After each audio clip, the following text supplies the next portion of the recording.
দাঁড়িয়ে রয়েছি বংশালের কসাইটলি সড়কে। এইখানে আপনারা জানেন যে আজকে সকাল 10টা 38 ভূমিকম্পের ফলে এখানে একটি বাসার রেলিং ধসে পড়ে।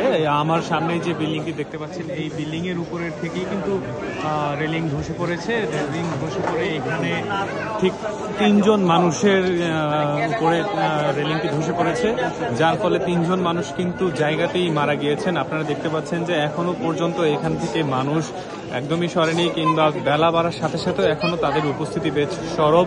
কিন্তু মারা যাওয়ার পরে যে আশেপাশের যে দোকানগুলো রয়েছে দোকানগুলো কিন্তু রীতিমতো বন্ধ করে দেওয়া হয়েছে।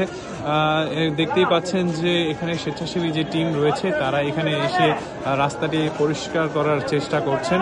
রাস্তাতে এখনো রক্ত এবং কি তাদের যে পোশাক ছিল সেগুলো এখনো রাস্তায় পড়ে রয়েছে, মানুষ দেখার চেষ্টা করছে। এই হচ্ছে বর্তমান পরিস্থিতি। জায়গাটি কিন্তু ঢেকে রাখা হয়েছে এবং কি বস্তাবন্দি করে হচ্ছে তাদের এই সমস্ত এখানে যে ধ্বংসস্তূপ ছিল তা কিন্তু পরিষ্কার করা হচ্ছে। এখন পর্যন্ত এখানে কিন্তু মানুষের উপস্থিতি দেখা যাচ্ছে, বেশ উপস্থিতি দেখা যাচ্ছে এবং কি আইন শৃঙ্খলা বাহিনীও জায়গাটিকে ঢেকে রেখেছেন। আমরা দেখতে পাচ্ছি যে পুলিশের উপস্থিতিও রয়েছে বর্তমানে বংশাল কসাইটলি গলিতে।